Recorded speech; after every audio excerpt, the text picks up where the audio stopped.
But देखो atoms and molecules जो chapter मैं रिवाइज करा रहा हूं आपको, ये मैं पहले भी करा चुका हूं। एटम टाइनीएस्ट पार्टिकल होता है मैटर का, जिसमें सारी चीजें, मतलब जितना भी मैटर है हमारी जिंदगी में जो हम देखते हैं, हवा, पानी, लकड़ी, प्लास्टिक, कपड़ा, everything is made up of atoms. तो एटम एक टाइनीस्ट पार्टिकल है। सबसे खासियत इसकी है, इट मे और मे नॉट एग्जिस्ट इंडिपेंडेंटली। बेटा ये अकेला एग्जिस्ट कर भी सकता है और नहीं भी कर सकता, मोस्टली नहीं करता। एटम जो इंडिपेंडेंटली एग्जिस्ट करते हैं, एटम्स जो इंडिपेंडेंट होते हैं,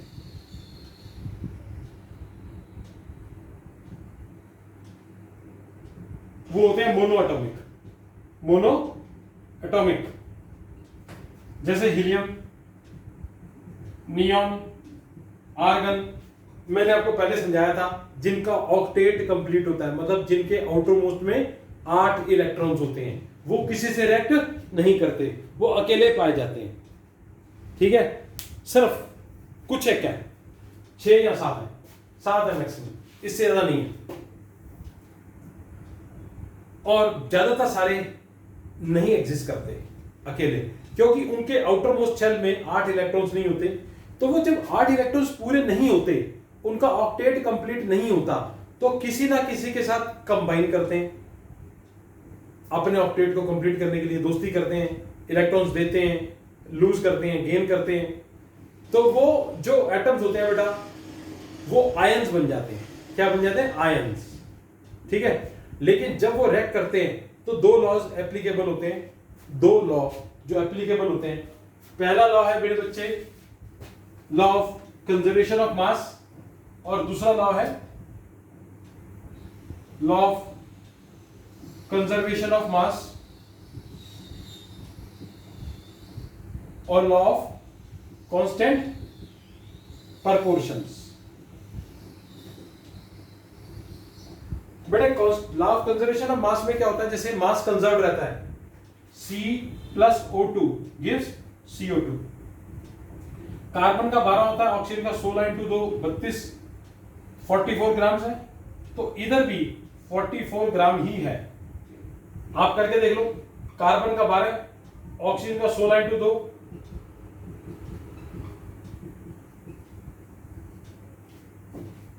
तो मास कंजर्व रहता है। और कांस्टेंट प्रोपोर्शंस में क्या होता है बेटे, मास जो एटम्स कंबाइन करते हैं वो फिक्स्ड रेशियो में करते हैं, फिक्स्ड रेशियो बाय मास। जैसे H2O है, हाइड्रोजन का 1, हाइड्रोजन का एटॉमिक मास 1 होता है, 1 × 2, ऑक्सीजन का 16, 1:8। ऐसे बेटा CO2 का होता है, आप करके देख लो, कार्बन का 12 और ऑक्सीजन का 16 × 2 32, 4 से 3:8। तो CO2 का हो गया 3:8, वाटर का हो गया 1:8। ऐसे ही बेटे आप अमोनिया का बना लें, NH3, ये 14:3।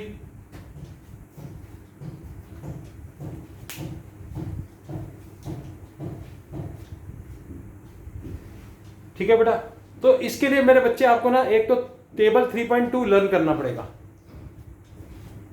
इसके लिए। और बेटे मैं आपको एक बात बता दूं, इसमें इंपॉर्टेंट है, जिस कोई पेपर में आने वाला है, इसके ऊपर क्वेश्चंस आते हैं। कैसे क्वेश्चन आते हैं देखो, जैसे मैंने आपको कहा x + y gives z + p। मैंने आपको 4 कंपाउंड दे दिए, कह रहा x और y कंबाइन कर रहा है और z + p बन रहा है, ये क्वेश्चन दे दिया मैंने। तो मैंने इसमें क्या कहा कि x का 20 ग्राम और p का 48.2 ग्राम्स और z का 10 ग्राम्स मैंने गिवन है क्वेश्चन में, वो कहता है if x and y combines and z and p are formed, z का मास और p का मास गिवन है, x का मास भी गिवन है, find the mass of y।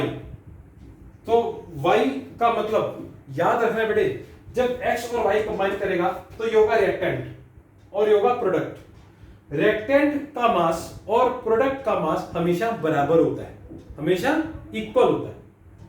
तो अब इसको मान लेते हैं इसको a ग्राम्स, मान लेते हैं a ग्राम्स। तो क्या होगा, a को इधर छोड़ दो, इनको प्लस करो, 58.2 और ये 20 इधर आकर के माइनस हो गया, 38.2 grams of a is there. ऐसे क्वेश्चन आ जाते हैं, ठीक है जी। इनमें से मेरे बेटे मेरी बात सुन लो, इनमें से कोई भी एक मिसिंग हो सकता है या दो मिसिंग हो सकते हैं, तो वो क्वेश्चन के अकॉर्डिंगली देखना पड़ेगा, ठीक है।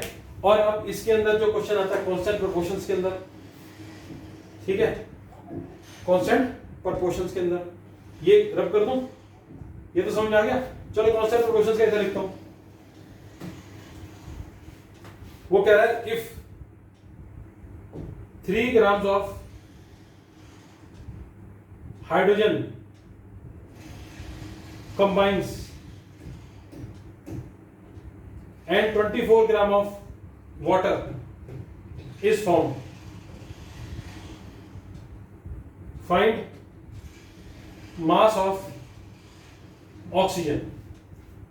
भाई उसने कहा 3 ग्राम हाइड्रोजन कंबाइन करके 24 ग्राम वाटर बना रही है, तो ऑक्सीजन का मास कितना होगा निकालना है। लो जी देखो बेटे, सबसे पहले वाटर का रेशियो निकालो। सिंपलेस्ट रेशियो क्या होती है वाटर की, 1:8। ये आपको पता है। अब वो कह रहा है 3 ग्राम हाइड्रोजन है, ऑक्सीजन पता नहीं है मेरे को, कंपाउंड कितना है 24 ग्राम वाटर का।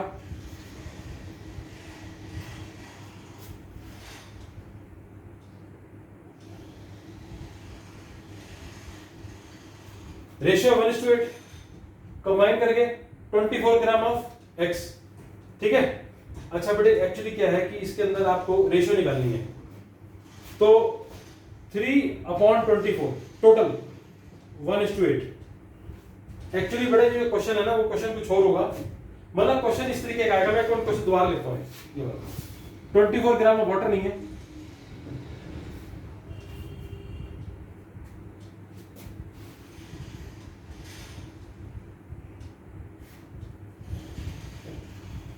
एक मिनट हर बड़ा मैं क्वेश्चन लिख लूं दोबारा से, क्वेश्चन बना देता हूं।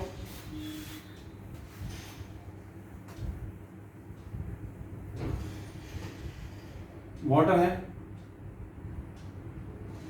वाटर की रेशियो थी 1:8। If 1 gram of hydrogen combines with 8 gram of oxygen, ठीक है, and if 3 grams of hydrogen combine, तो फाइंड अमाउंट ऑफ वाटर। ये क्वेश्चन है, वो मैंने थोड़ा सा उसमें वो लिख दिया था, ठीक है। तो अब देखो बेटे, सबसे पहले 1:8 रेशियो है किसकी, H2O में वाटर की।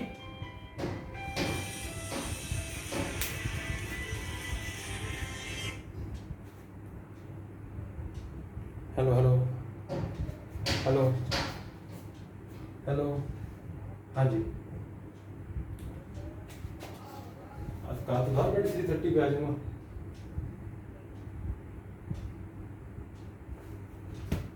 देखो बेटे, अब वो क्या कह रहा है, 1:8 ग्राम ऑफ ऑक्सीजन कंबाइन कर रही है, ठीक है। अब हमारे को दे दिया उसने 3 ग्राम, तो अब मेरे को निकालना है वाटर का मास। रेशियो तो सेम रहेगी 1:8। Let water be x, let water be x, तो कंबाइन कर दो इसको, x इक्वल टू 3 इंटू 8, तो ये हो गया 24 gram of water, 24 gram of water total. ठीक है, अब इसकी रेशियो निकालें, कर लो क्रॉस करके 1:8, रेशियो वही आएगी 1:,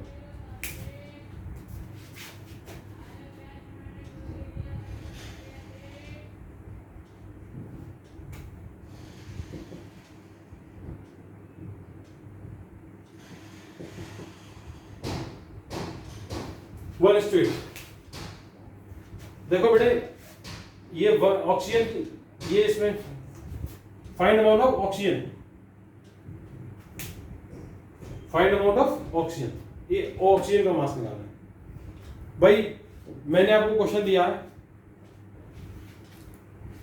कि 1 gram of hydrogen combined with 8 gram of oxygen, ठीक है, to form water H2O. Find if 3 gram of hydrogen combines, find amount of oxygen.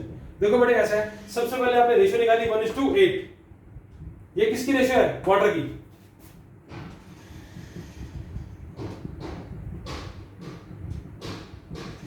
One is to 8 ये रेशियो ले ली।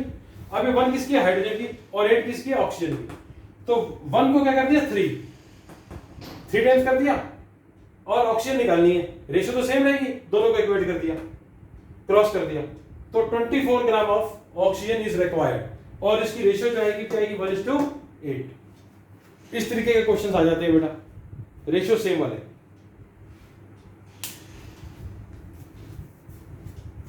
और उसके बाद बेटे आपको थ्योरी में आ जाएगा, पोस्टुलेट्स के बारे में थ्योरी कर लो, एटॉमिक मास यूनिट की डेफिनेशन कर लो, रीजनिंग कर लो क्वेश्चंस की कि हम ऑक्सीजन क्यों लेते हैं, ठीक है।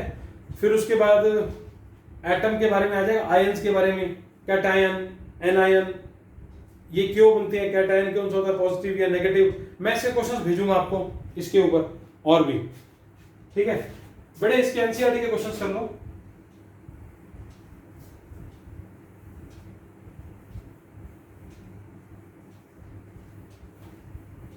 एक क्वेश्चन एनसीईआरटी का ही दिया हुआ है, कहता है कि 8 gram of carbon combines with 3 gram of carbon combined with 8 gram of oxygen and 11 gram of CO2 is found.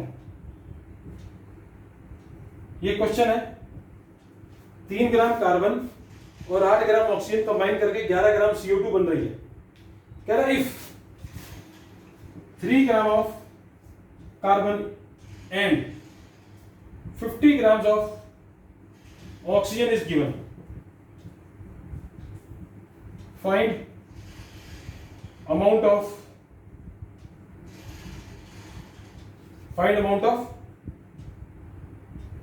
CO2 found. ये क्वेश्चन है, कह रहा 3 ग्राम कार्बन और 8 ग्राम ऑक्सीजन मिलकर के 11 ग्राम CO2 बन रही है, और अगर मैं 3 ग्राम कार्बन दे दूं और 50 ग्राम ऑक्सीजन दे दूं तो कितना। देखो बेटे सबसे पहले क्या निकालो, कार्बन डाइऑक्साइड की रेशियो, CO2 की रेशियो, ये 3:8 है। अब वो कह रहा है अगर 3 ग्राम कार्बन है और 8 ग्राम ऑक्सीजन कंबाइन कर रही है, 11 ग्राम CO2 बन रही है ना। अब वो कार्बन को बढ़ा रहे? नहीं, कार्बन तो सेम है। जब कार्बन सेम है तो ऑक्सीजन भी कैसे चेंज हो जाएगी? ऑक्सीजन भी चेंज नहीं होगी, क्योंकि रेशियो क्या है? 3:8। तो 3 gram of carbon combines with